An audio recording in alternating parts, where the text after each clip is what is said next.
Hey, Justin, how are you? Good. Great time. So, folks, let me introduce you to a good friend of mine. His name's Will Nicklas.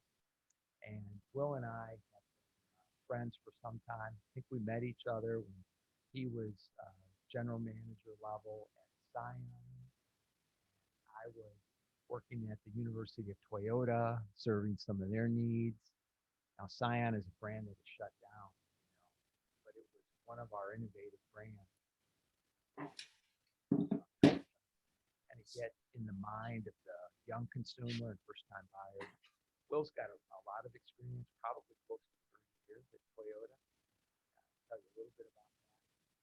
Today, he's vice president at Toyota Financial Services, specifically Toyota Insurance Services, working on new innovative insurance products that Toyota dealers sell to customers, using a lot of our new connected technology to enable some of those. He's in a pretty cool area, futuristic startup like that. Will is like me.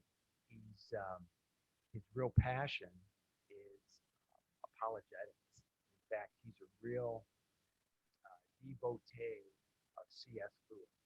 Read all of his books, understands that thinking, um, and he and I got to talking one day, and he wanted to extend into our group and share some of what he knows. And we talked about, well, right before Easter, this talk about Jesus as fake news would be really apropos, because there's still a lot of skeptics out there. In fact, some who still don't claim that Jesus existed, but Will's going to get into a lot of that. Will, let me open with prayer, and then I'll turn it to you, and you can add any more intro comments that you want, okay? Great. Thanks, Bob. All right. Heavenly Father, you've been so good to us this week. Get us three-fifths of the way through. The students here are eager to hear things that don't relate to classwork, but do relate to worldview and relate to evidence for the most important thing in our lives, the fact that you rose from the dead. Lord, be with Will as he presents tonight. Be with us. Open our ears. Give us hearts and minds to hear your word. Give us a lot of curiosity so we can learn and then be more able and equipped for our friends and family for future conversations. Lord, we ask this in Jesus' name. Amen. Will, take it away. Well, great. Thanks, Bob. And thanks for that nice introduction. And yeah, I was thinking back on those same years Bob and I met. Yeah, I would say it was probably back in 2002, and have been good friends ever since, and share a lot of, not only do we share Toyota and a passion for Toyota, or at least a tolerance of Toyota, we an appreciation for Toyota, but we do share a passion for Jesus Christ and for apologetics. So it's really great to be here, and I'm honored to have been asked to come and share this presentation. It's interesting that you all are meeting there at the University of North Texas. It used to be called North Texas State University. And the reason I know that is because my parents met there. And it's just kind of a strange circle of events that we found ourselves in Texas. And there's a whole story with that. But my folks, my mom grew up in Oklahoma. My dad grew up part of his early teens, or late teens actually, in Temple, Texas. And both of my parents, before they knew each other, decided to go to North Texas State University. That's where they met, and the rest is history for them. So it's interesting. I'm sorry that I can't be there in person. I certainly wish I could. If this happens again, I will be, that's for sure. But with COVID, it's changed a lot of things. So Jesus' resurrection. Is it a fact or is it fake news? And I think it's an important question to ask, because without it, I mean, I don't think there really is any meaning or foundation to the faith of the Christian. Paul says it, that if the resurrection isn't true, then we're, to be pitied. A Christian is the most to be pitied of anyone, because they're basically living a lie. It's that important, and it is fundamental to Christianity, to following Christ. But before we get into just sort of what the claims are, and really what the evidence is around the claim that we can sort of rally around, I wanted to just have a little bit of discussion about, what does it mean? I'm a little ahead of myself there. What does it mean to really be searching for truth, and what does it mean to really believe truth? If something is proved, is it believed? Well, not necessarily. In fact, that's one of C.S. Lewis's, one of the things that he talks about is, just because something is proved, it doesn't necessarily mean it is believed. And so what does it mean to believe? Does it change people when they believe? So and as I've thought about this, about 4 weeks ago, my wife got a email from someone she had never met before. And this person said, my daughter, this is this other lady talking, my daughter just took a DNA test, and it is coming back that you and she share a lot of DNA, like 14% of your DNA, which would indicate that you're related. And so, wow, really got the interest of Jane, my wife, sky high. And so she called the lady, and after a lot of investigation, it was revealed that Jane's brother, who is pictured here, his name is Jules, was not the firstborn of her father.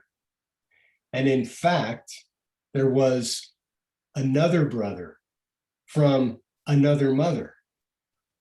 And this is that person there. And when I first saw this picture, I couldn't believe the resemblance between Jules on the left and now brother Greg, who was just recently discovered, on the right. And so that came about because of the advent of DNA, and it actually came through ancestry.com and that connection there, and just some of the amazing things that can happen because of science. And so, I mean, it's pretty much proved that Greg is now the oldest son of Jane's father. And instead of having 3 children, it was discovered he really had 4. He had a child before he married my mother-in-law and my wife's mother. And it's interesting to see the family reaction to that. So my wife is very excited and has been corresponding with Greg, and has been really building, at least digitally, building a relationship with him. And we're talking about a family reunion. And my sister-in-law, Jane's sister, has been a little bit more difficult, but she's coming along. And even her brother, Jules, on the left, pretty quickly came to grips with, okay, Dad had a relationship before he met Mom, and Greg is his first child. But it's really interesting to see Jane's mother's reaction, and you would probably expect that it might be a little bit hard for her mother to accept the idea that her husband had fathered a child before they were married. And so if something is proved, is it believed? And I think, probably deep down, I mean, certainly she believes that that Greg is, is the son of her husband, but to really believe it, to really know it, I think it's easy to deny. And so it really makes me ask, what is truth, and does it really matter? Does it matter that we know truth? If you've read your Bible, and if the stories in the Gospels, Pontius Pilate asked this question: what is truth? And for him at that point in time, and maybe for his entire life, truth was relative to its consequences. So if it's expedient, if it keeps me out of hot water, well then yeah, it's true. But if it's inconvenient, and if it is going to cause me difficulty, well, it may be true, but I'm going to ignore it, and it doesn't really matter.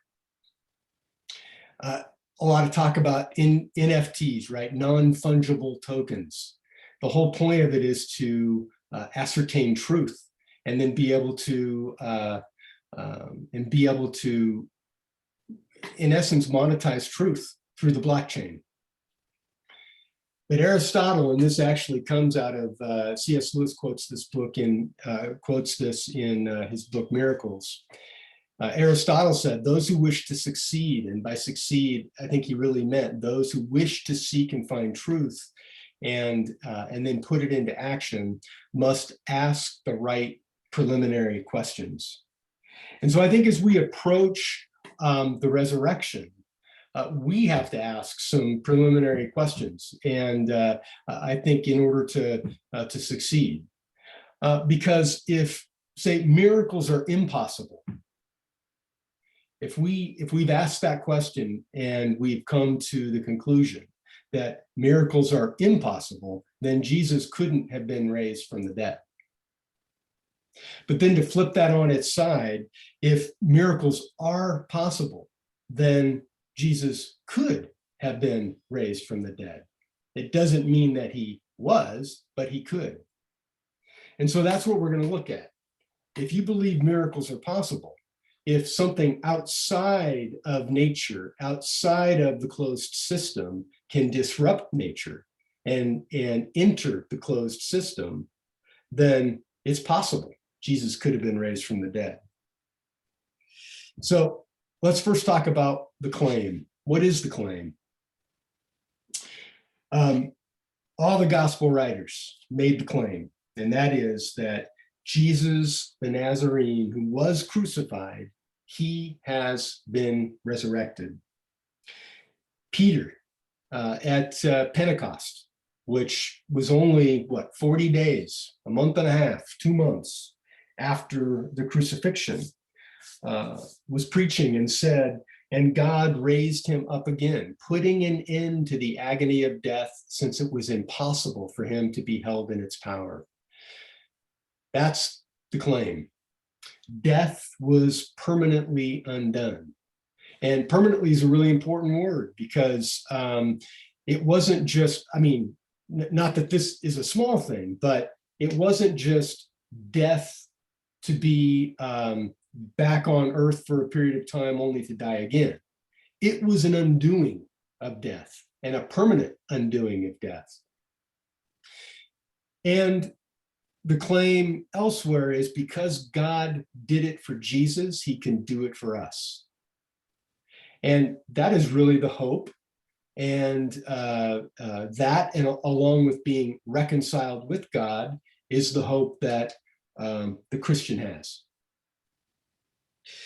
So let's get into the evidence. Let's talk a little bit about the evidence. And if any of you have studied this, I think in any level of detail, some of this will probably not be too new for you, but hopefully we'll get into second and third level, and it'll be interesting. But I really put kind of the evidence into three main buckets.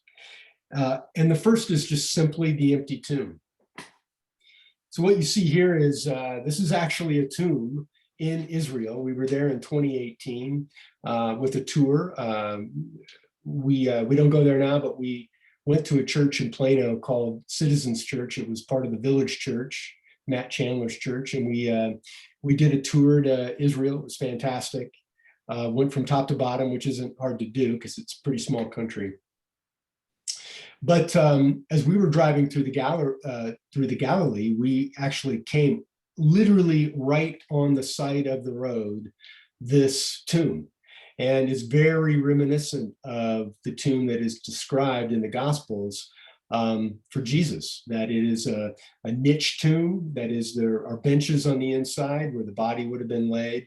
But most notable is the round disc-like stone. And so when they say the stone was rolled away, many of the textual critics and the historians believe it looked like this. It wasn't what they call a cork stone, but a disc stone, and that can be rolled away. If you notice that, though, look at the way that the stone has been placed. So relatively easy to push it in place because gravity can help you, but much, much more difficult to displace the stone once it's been put in the front of and the mouth of the grave. So the empty tomb is really pretty significant, and for a number of reasons. And so let's go through a few of them. This is actually my wife, and I took the picture from inside this empty tomb. The first is that the Gospels record the fact that the women were the first witnesses at the tomb when it was empty. And I think in our day and age, perhaps this wouldn't be that big of a deal, but back 2,000 years ago, and it certainly goes to the authenticity of the Gospels themselves, is the fact that women who, I'm sorry to say, were not regarded as credible witnesses back in that culture, back in that time. It's a very patriarchal culture. The fact that they were listed as the first witnesses to come upon the empty tomb, and in fact, to see Jesus in his resurrected body is very significant. There were multiple eyewitness attestations. I just listed a few of them, not on the slide, but Matthew 28, some of the guard came into the city. So the guards that were guarding the tomb came into the city and reported to the chief priests. So, the guards were witnesses. Then in Mark 16, the angel, you are looking for Jesus the Nazarene. He is risen. He is not here. Behold, here's the place where they laid him. So he to the women. Luke 24, and they found the stone rolled away from the tomb, but when they entered, they did not find the body of the Lord Jesus. That was John and Peter when they ran to the tomb. John 20, Peter and John inspecting the tomb. And we get more detail in John because he was an eyewitness. It was his personal experience. And then we get attestations from Peter and Stephen in their sermons in Acts. And Peter's was at Pentecost, 45 days or so from the time of the events. And Stephen, not too long after that, of course, which resulted in his stoning. And then probably, I think they're all significant, but Paul's letter to the Corinthians in chapter 15, when he talks to the Corinthians and he says, I preach to you. So this is, he's writing to them about an encounter he had with them even earlier, and saying, what I preached to you was Christ crucified. I delivered to you as of first importance what I also received, that Christ died for our sins in accordance to the scriptures.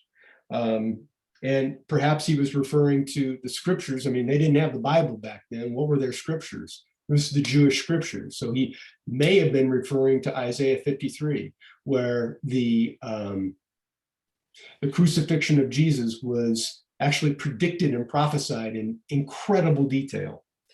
And so Paul says, accordance to the scriptures, that he was buried, that he was raised on the third day, and he appeared. And then he lists all the people he appeared to. And some interesting things with Paul. It's pretty well known that Paul was a very zealous Jew, a member of the Pharisees. And his mission in life was to stamp out this little Jewish sect known as the Way, the followers of Jesus. And so for Paul to have said that, I delivered to you as of first importance what I also received, that Christ died for our sins, was pretty astounding. I mean, he was well known as a Jewish Pharisee, and so it speaks to Paul's conversion. Most historians, have no doubt that Paul was credible and was a completely changed man, and that change resulted in him delivering that message to the better part of the world. And so I think it's interesting also to talk a little bit about Paul when he said, I delivered to you as of first importance what I also received. And so how did he receive this idea that, Jesus died for our sins and was raised on the third day, and he appeared to so many people? Well, number one, he wrote about a Damascus experience where he met the risen Lord supernaturally on the road to Damascus. But also, if you read Galatians, the first part of Galatians, he talks about after he had been converted, he went to Arabia for a short period of time, and then he had his own ministry, but he eventually went up to Jerusalem and he spent 2 weeks with Peter. And he says he saw James, but he didn't see any of the other apostles. And the whole point of going to, you got to believe the whole point of going to Jerusalem was to make sure that they were all on the same page. And so when he says that I delivered to you of first importance what I also received, is very likely a reference to that meeting with Peter and with James, where they talked about what they received, and they talked about what was being preached. And especially it was important to Paul because his ministry was primarily to the Gentiles. More evidence of the empty tomb. Number one, it was a central message, and it was early. And so the early Christians were talking about the empty tomb and its significance, and yet there was a lack of tomb veneration. So there weren't tours to see the tomb where Jesus laid it. Just the fact that there was an empty tomb was important, but it wasn't to be venerated. What was to be upheld and what was to be venerated was the fact that Jesus, in fact, rose from the dead. So what was the main objection at that time? Well, and perhaps even still to this day, the main objection is that the disciples stole the body. That's why the tomb was empty. The disciples stole the body. And in fact, there may be other objections, but no objection refutes that the tomb was empty. I think everyone, no one says that, no, there still is a tomb. And in fact, that would have made the Jewish leaders' lives quite easy if they could have just taken the tour to the local tomb right outside of Jerusalem and said, no, here's where his body's laid. The seal is still in place, and end of discussion. But in fact, none of the objections refute the empty tomb. You also have the issue of the guards. And so we're told that the guards were placed at the tomb for the sole purpose of making sure that the tomb would not be tampered with, and that the disciples, in fact, could not steal the body. And then there's this whole idea of, if they had stolen the body, a whole lot of questions at least go through my mind as to where would they put the body? How could they keep that a secret? And then, even if they could, even if they all conspired together to do it, could they really keep that lie a secret? And so I thought it was interesting to pull out a quote that I saw many years ago when I read his book. And it comes from a fellow by the name of James Colson. And I'm not sure if any of you know who this is. James Colson was part of President Nixon's cabinet. He was a special advisor to President Nixon. And he was part of a scandal that is known as the Watergate scandal. It was really kind of a low rate burglary attempt where a few of Nixon's aides kind of coordinated this burglary into the Democratic headquarters in the Watergate building in DC. And I think they were looking for some incriminating evidence on Nixon's enemies, or whatever, his political enemies. They got caught. And Chuck Colson actually went to jail for a bit of time, and he was converted. He decided he was going to follow Christ, which was a huge about face in his life. But he wrote a number of books, and in one of those books he writes this. He says, hang on one second here. There we go. He says, I know the resurrection is a fact, and Watergate proved it to me. How? Because 12 men testified they had seen Jesus raised from the dead. Then they proclaimed that truth for 40 years, never once denying it. Everyone was beaten, tortured, stoned, and put in prison. They would not have endured that if it weren't true.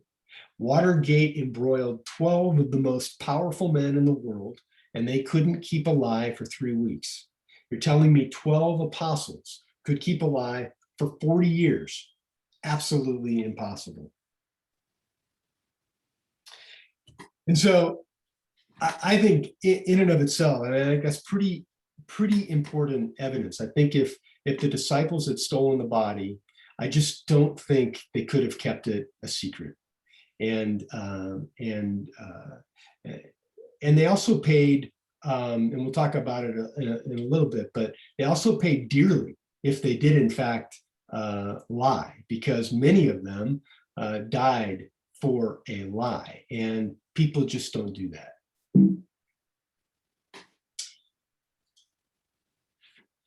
Okay, the second bucket I put the evidence in is the appearances. There were 12 distinct encounters. Mary Magdalene was the first to see Jesus. We learn about that in John. The women leading the tomb in Matthew. The Emmaus disciples, 2 disciples walking to Emmaus, see Jesus and interact with him. Simon Peter in Luke 24, and also mentioned by Paul in 1 Corinthians. The disciples, 10 of them, because Judas wasn't there, but neither was Thomas. Then the disciples with Thomas, as recorded in John. The disciples at the Sea of Galilee, the disciples on the mountain of Galilee. 500 believers that Paul tells us about. James, Jesus' half-brother, that we learn about in 1 Corinthians. And then lastly, Paul. And so, not just a few encounters.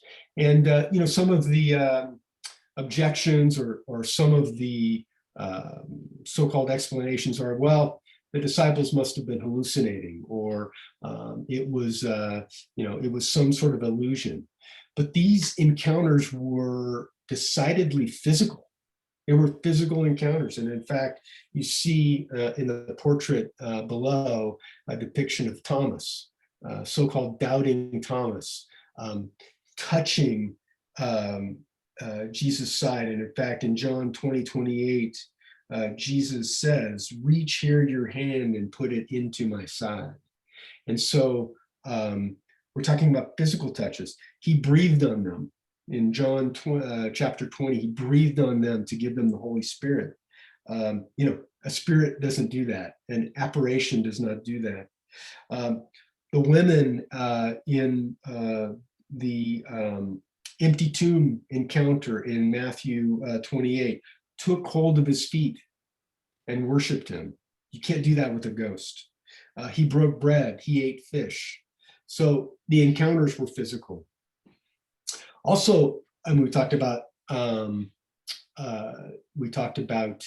Thomas. The disciples were somewhat slow to believe, and the descriptions of those encounters are not identical, and they're not just super clean. So, which in my mind gives them all a note of authenticity. If they were exactly the same, using the exact same words in a pristine way, I would be skeptical. But they have that ring of truth as they are described from different people and from different perspectives.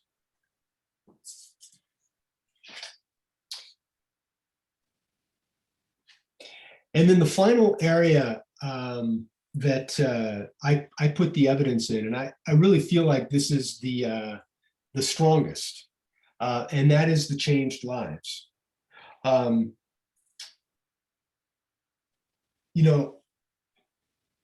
These guys went from frightened fishermen to impassioned preachers.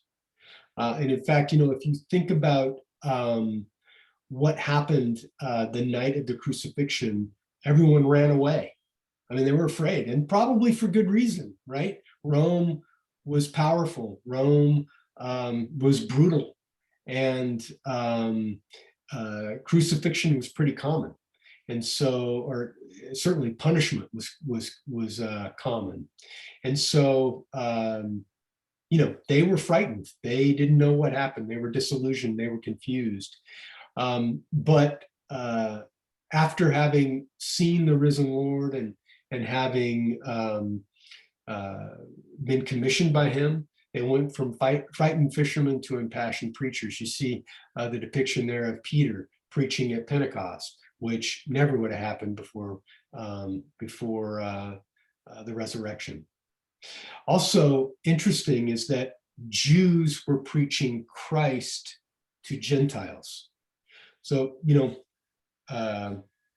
you could convert to Judaism, but it was really, and the Jewish faith is really centered around the Jewish nation.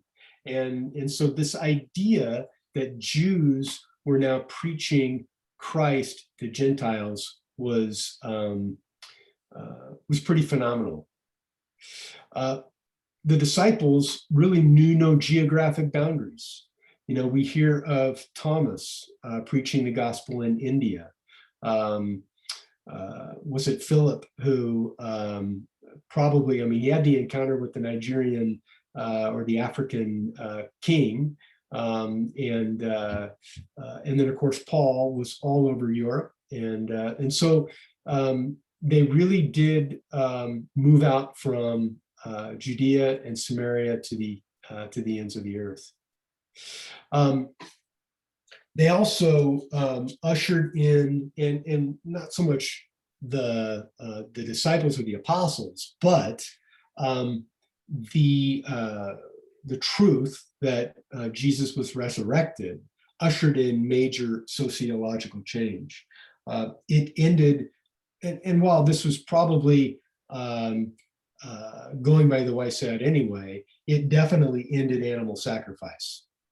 Of Christ was sacrificed once for all. It also meant freedom from the law as a means of salvation. It meant freedom from the ceremonial law. And it also meant, which was a real paradigm shift, it meant suffering before glory. And so there were major sociological changes that the resurrection instituted. And then as it relates to the apostles directly, there was martyrdom. We have evidence that all of them faced some sort of hardship. And I think it's pretty clear that Paul and Peter, for sure, were martyred because of their faith, probably in Rome. And John, while tradition is that he was boiled in oil and somehow survived that, was sent to the island of Patmos and was in exile there. Some say that he was actually martyred. But the point is that they paid a price. They paid a very, very significant price. And when you think of Paul, who had it all, I mean, in a sense, probably had money, being a Pharisee. He certainly had some power. And so preaching Christ crucified and resurrected didn't really make his life better. And in fact, you got to ask yourself why they did it. What was the motive?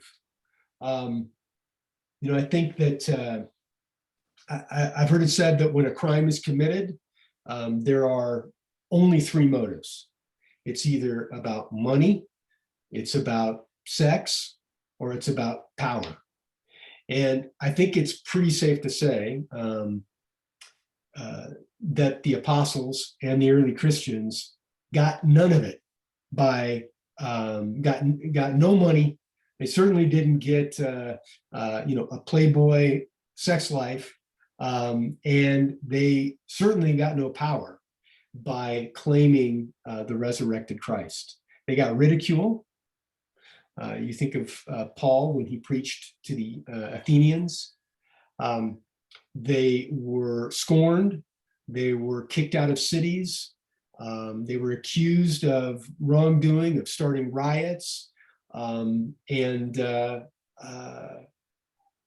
so I find it really hard to believe that they would have done all of that for a lie that they perpetrated. So as I kind of worked through this, I had to ask myself, well, why did they do it? Why did they choose those lives based on the truth that they knew?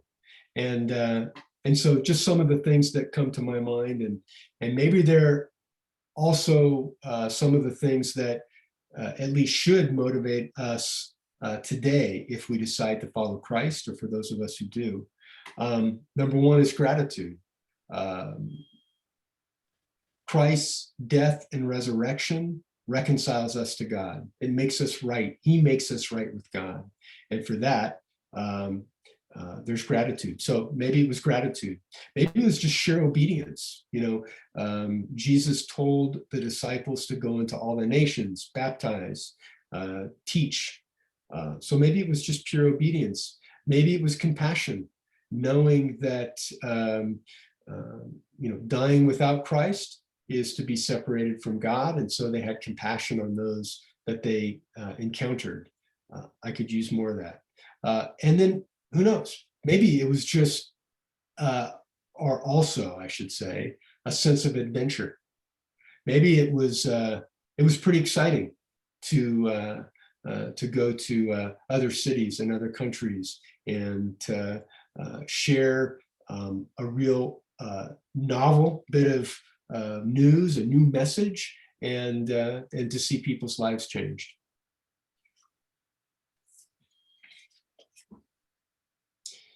So how do we know? How do we know all this?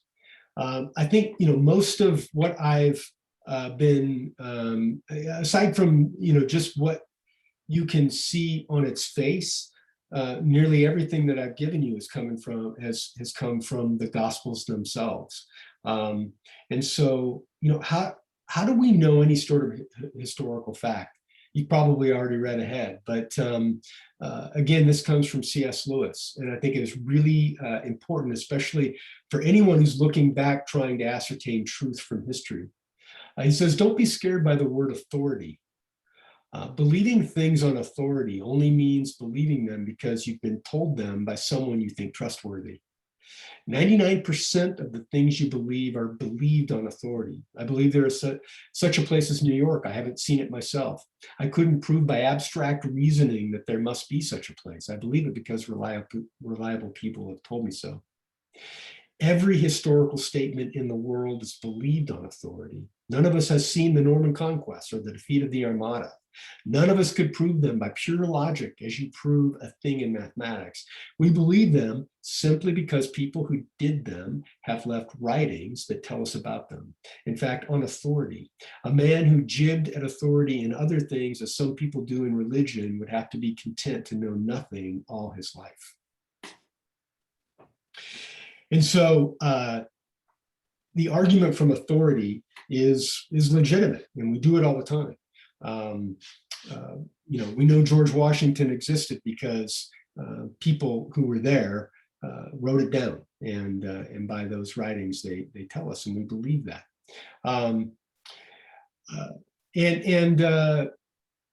While there, most of what is written about Jesus Christ has been written by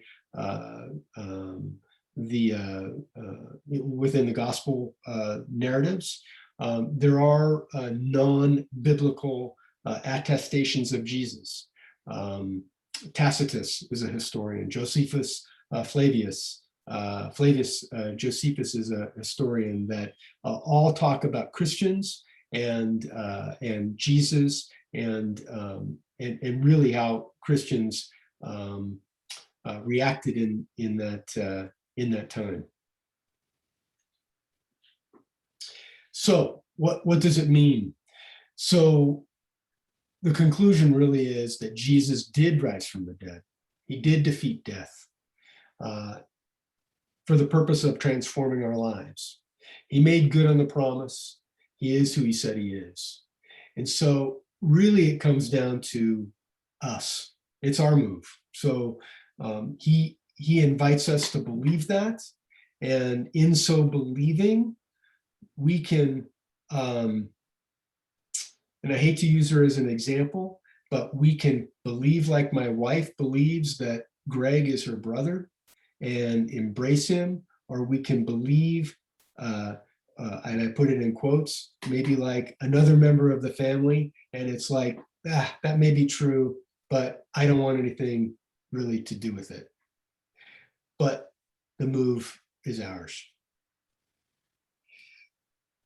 So with that, I'm more than happy to take questions. I don't know how long I went, but I'm more than happy to take any questions or have a discussion or any comments. I certainly don't have all the answers, but we can certainly have a dialogue.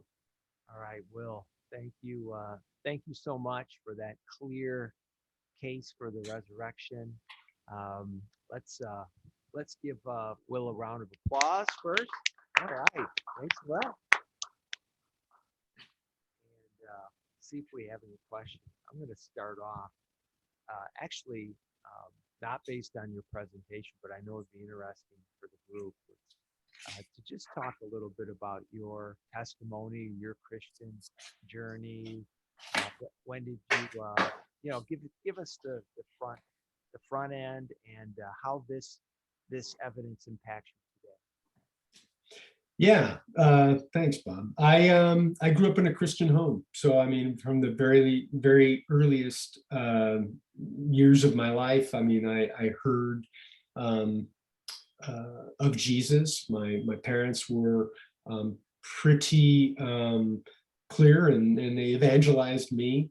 I actually made a profession of faith when I was I think either 4 or 5 years old. In fact, I remember it pretty clearly. My dad and I were driving back from church, and I asked him, "How do you become a Christian? What does it mean to be a Christian?" And he said, "You know, you ask Jesus into your heart." And I mean, it was kind of a typical kind of um, prayer instruction. And so I remember very clearly, back in those days, I can't believe I'm saying that, Volkswagen had the Beetle, or had the Bug, and they had a little cubby hole in the very back of it, the back seat. And I remember climbing from the front seat all the way to the back seat and kneeling and praying that prayer. And so I made a profession of faith as a young child. And when looking back, I was baptized at 10, and I knew that that was a public profession of faith. And looking back, I can definitely say I've always felt God's presence in my life. I've felt him certainly I've got a pretty tender conscience, and so I've always felt his presence. But it wasn't until high school when I really began to ask, what's it really mean? What's it mean to call myself a Christian? Am I any different than anyone else? And what's the motive for the difference? And so I remember in high school, kneeling and praying, Lord, forgive me and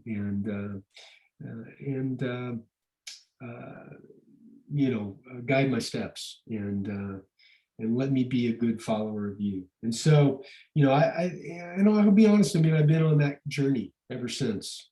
And I do find,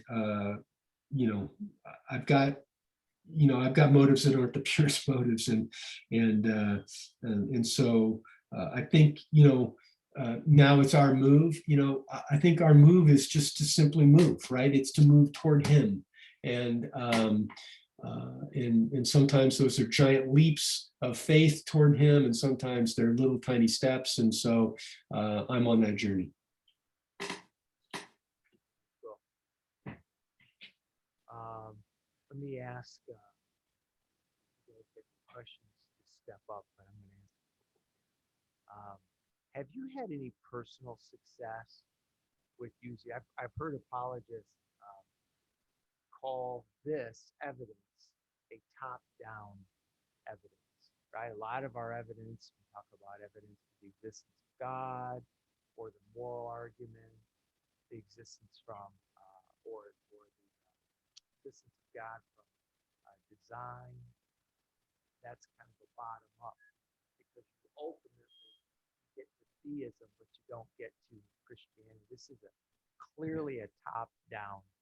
So it's a question I want to ask everyone here. If you've seen this evidence right at the beginning help somebody, or is it the kind of evidence that's helping somebody after a while, right?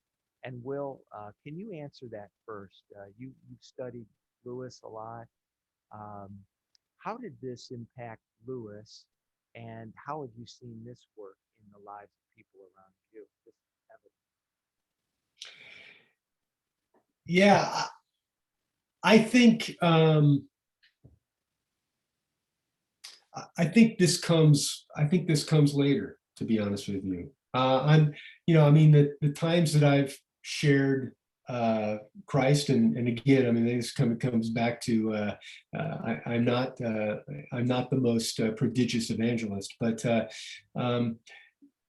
I think this kind of evidence comes, after uh, uh, uh, the discussion is deep. I don't know that I would ever lead with this necessarily, because I don't know that it's really top of mind for people. I think there's a lot of other issues, like why are Christians hypocrites? And there are a lot of emotional reasons I think people reject a God we claim is all knowing and all loving and all powerful. And I think for most people that comes first. And then as they dive in and go, well, wait a minute, I think there's some discrepancies here. The genealogy in Matthew is different than the genealogy in Luke. How can that be? What is this with, the resurrection?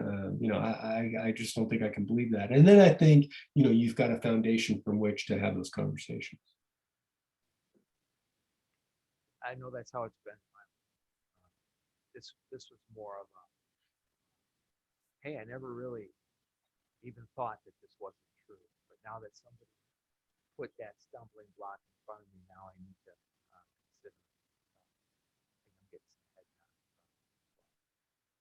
nods. One other question for you, Will, is so we've just talked about this evidence appeals to somebody who's already moving in the direction of faith or who already is faithful. Have you ever heard of anybody losing their faith because they don't believe this evidence? Or, on the contrary, is this evidence just a reassuring type of thing? Yeah, I mean, it's interesting. You ask about losing their faith. There's a New Testament scholar named Bart Ehrman, and I think he's out of North Carolina. And I don't know a lot about him, but his testimony is that he grew up in a Christian home. It was a Methodist upbringing denominationally, but he describes himself as an evangelical Christian. And he had a conversion experience, was born again. And then the way he describes himself is that he took, he just accepted the New Testament and the Gospels and the letters without really thinking much about it. And then one day he decided, you know what, I'm going to be more intentional about pursuing my faith. I mean, why do I believe what I believe? And he claims that, he noticed, all of these contradictions. And quite often when you hear what some of the contradictions are, and this guy's a doctor. He's a doctor at, he's got a PhD and he's at Chapel Hill or something, so he's not dumb. But these contradictions were a real stumbling block to him, and so he probably would describe himself as having lost his faith. But I think that it does a bit come back to some presuppositions that you bring to the argument. But I too think that in hearing what some of his contradictions are, I think they're pretty weak, to be honest. Yeah, and so and Bob, and I think honestly what it comes down to, and man, I really looked for this quote and I couldn't find it, and I know once we're done here I'm gonna find it, but C.S. Lewis does just such an awesome job of talking about this view of, if you believe in a life force, or if you believe in just sort of the the energy and wave of life, or the life force, it can give you a good feeling. And in fact, you can almost feel like you believe in God, but you don't have any of the nasty, messy claims on your life. And there's no one telling you what you have to do and what you don't have to do, or what you shouldn't do. But if you're talking about the living God who does have an opinion about how we live our lives, that becomes more uncomfortable. And he wants all of us, and we can't even carve out a little bit of, this is my own little corner, I'll do what I want, my own little corner. I can do this, I can do that, but everything else is his. No, he wants it all. And I think that's what keeps a lot of people away from following Christ, is the all or nothing nature of it. All right. Go ahead. Okay, this is Daniel. I just have a curiosity question on one of Lewis's quotes about authority. Is that from a particular book? Yes. it is from, I believe it is from Mere Christianity. No, it's either from Mere Christianity or Miracles. Hang on.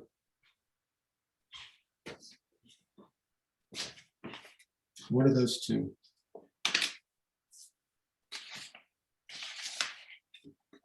Just give me one second.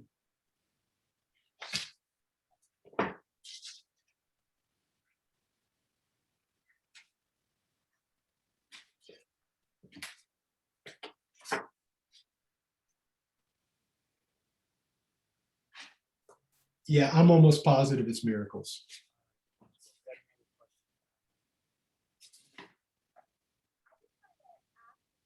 Provide more like clarification and information on.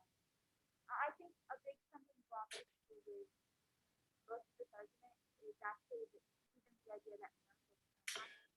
Because You know like what? I'm sorry to interrupt you. You're going to have to. I'm having a really hard time hearing you, so I'm you're going sorry. to have to speak. Yeah, that's okay.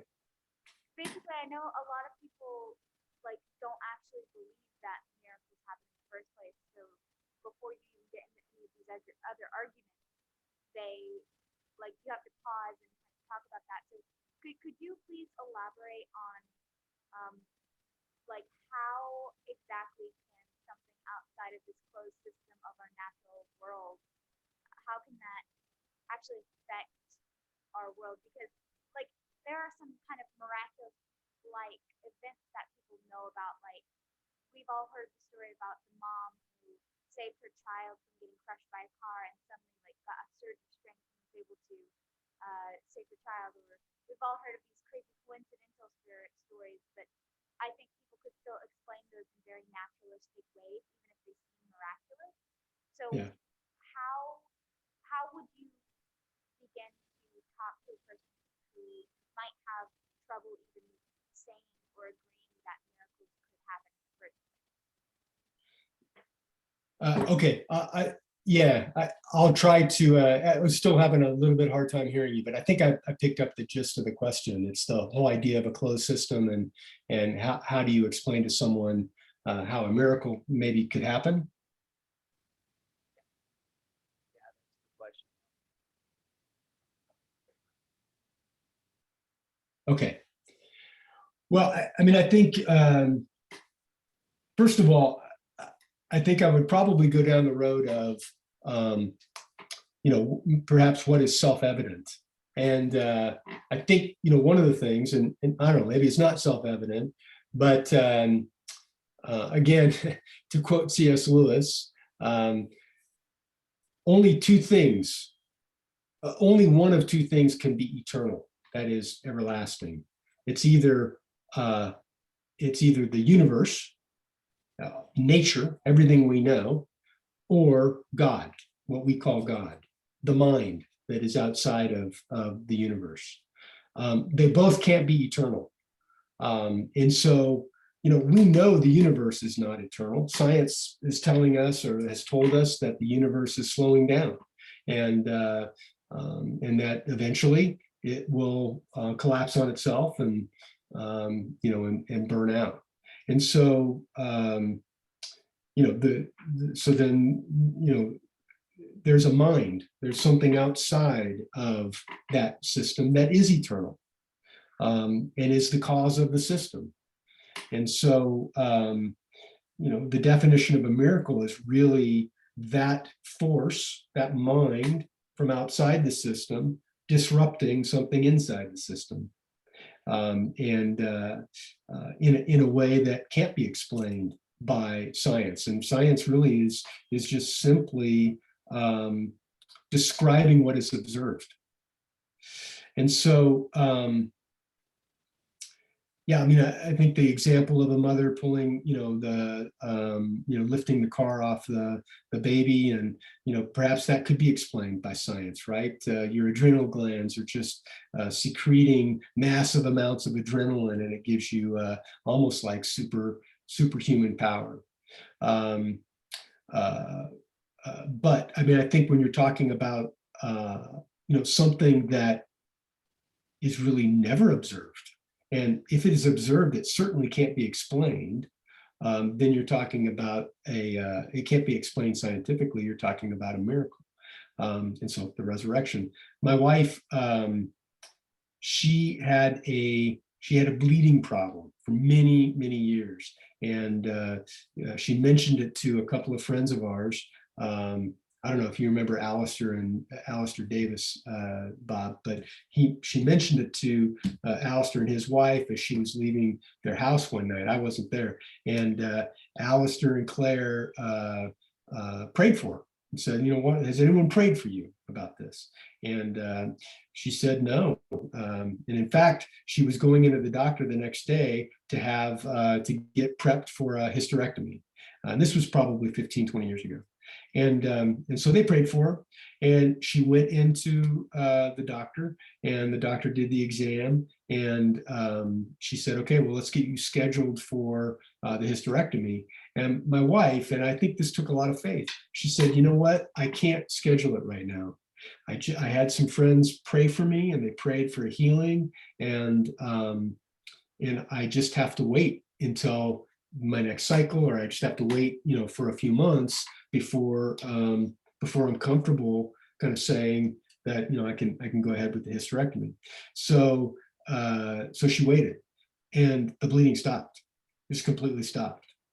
And she went in to see the doctor, at the following, checkup 90 days later or something. And the doctor said, this is unexplainable. There's no reason for this.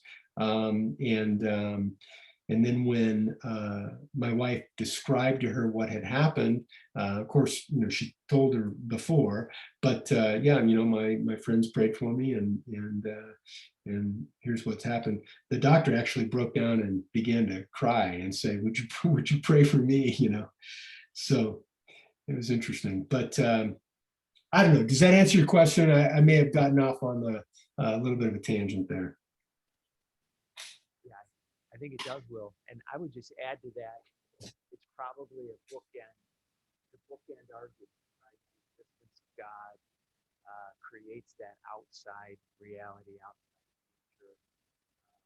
If you believe Genesis 1:1, and if you believe in intelligent design, then you can get to some force that's outside the universe that can touch the universe, at least logically. And it sounds like Will, you would recommend Lewis's book on miracles. Oh yeah, I would definitely. It's fantastic. I mean, I think all of his writing is fantastic, but he has a way of taking very complex philosophical ideas and conveying them in a way that is really accessible and really digestible. That doesn't mean they're easy reads, but they're really interesting and really engaging. At least I find them to be so. Yeah, agreed. Okay, we're going to wrap up and ask Audrey, will you come up and say a prayer at the microphone? Just in time, Will. Okay. Yeah, that works. Yeah, go ahead, Audrey. Dear Lord, thank you for this time together on this meditation on resurrection, Lord, and Lord, thank you for giving us the faith to even believe this crazy thing, Lord. Thank you for being able to perform a miracle such as this, Lord, so that we can be reconciled to you, Lord, and God not be enslaved to this work, that we can die to ourselves and be in Christ. And I thank you, Lord, for just giving us the logic and reason, Lord, to